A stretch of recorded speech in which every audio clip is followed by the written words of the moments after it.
Kung yung nanay ko yung magsasabi sa akin, palipat-lipat ka ng trabaho. At the end of the day, you should be loyal to yourself. Gen Z po kayo, di ba?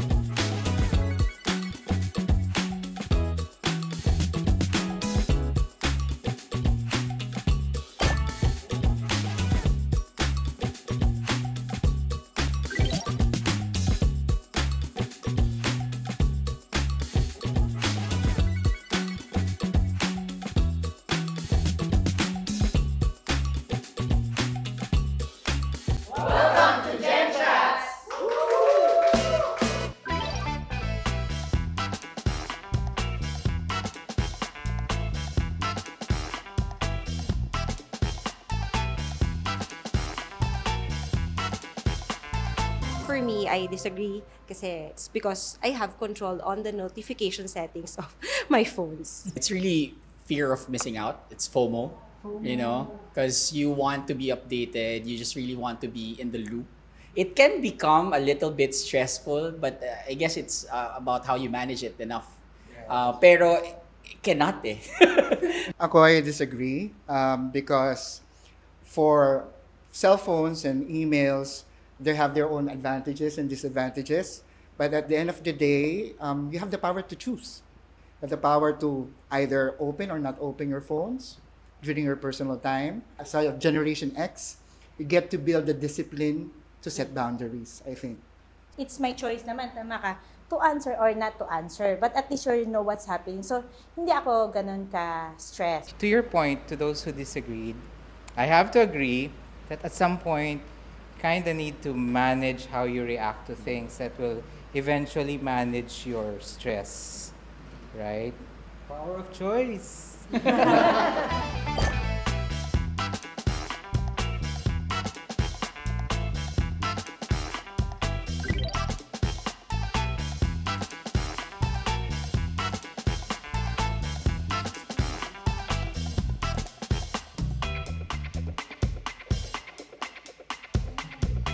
I disagree with the statement because being loyal to a company does not mean you have to forgo your career advancement. That's my take on that. Mas pipiliin ko yung place na kung saan ako mag-grow, kung saan yung knowledge ko is mag-expand. At the end of the day, you should be loyal to yourself, basically.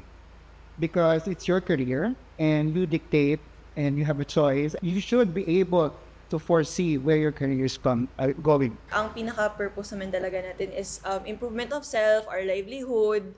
It's hard to put company loyalty first above all our other priorities. The older generation, we're older generation, but those older than us really have that mindset that, you know, when you stay long with a company, it means it's an accomplishment. Kung yung nanay ko yung magsasabi sa akin, palipat-lipat ka ng trabaho. The way I define loyalty to the company is integrity on the job. It's not a measure of how long you've been with the company that says you're loyal, but it's how strong you uphold your job role. So if you have integrity on the job, for me, that's loyalty.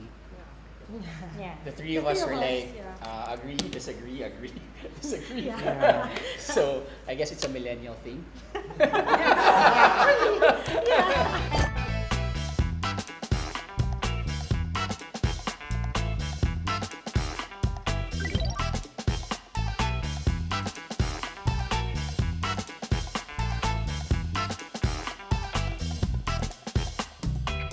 Parang work is already a part of our lives. So parang mahirap po siya, pero you always have to choose yourself first. Na you know when to stop. You should work to live, not live to work. It should be a goal. It should be a KPI. You should prioritize that. You should include that in your priorities. Because if you don't, you're gonna get burnout, you're gonna hate this industry, you're gonna quit. I guess while medyo young pa talaga kami, it's better to realize na dapat as time goes by, wag sobrang magpakain sa work. The pandemic happened. It was everyone got affected by that, right? So because of that, you know, your priorities change.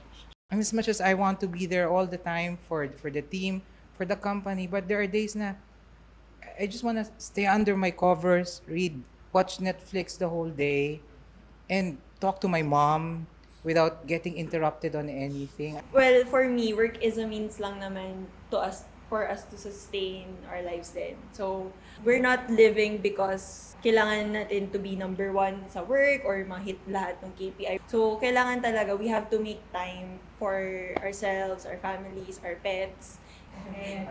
Pets.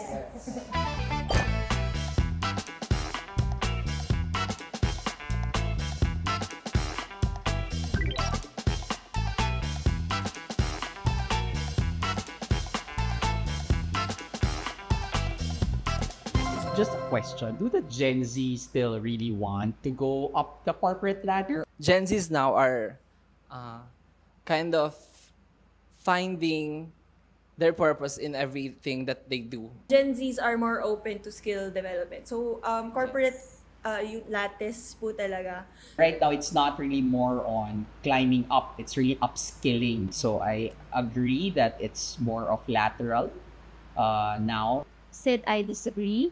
While I disagree with the general statement because I don't want to invalidate that there are still people who wants to work the corporate ladder. Upscaling your skills, improving yourself is also important to be able to go up the ladder. For us as leaders, it's incumbent upon us to ensure that our juniors hones a certain type of mastery that prepares them again for the next level. Because without the necessary component skills for you to move up, you're setting that person to failure. Connected siya sa goal ko in life lang. Kaya complicated kasi gusto ko siya pero parang may nahabol akong timeline for myself. Siguro it depends lang din sa opportunity na binibigay sa'yo ng company mo. I commend that because you have a goal. Alam mo, pag sa mga kabataan, I mean, you were, wag natin tago, we're older than you. So, I really like hearing na younger generations have this goal, this commitment, and the drive to reach those goals. Napakatanda naman natin. Feeling ko meron yung Para masyado naman matanda. Gen Z po kayo, di ba?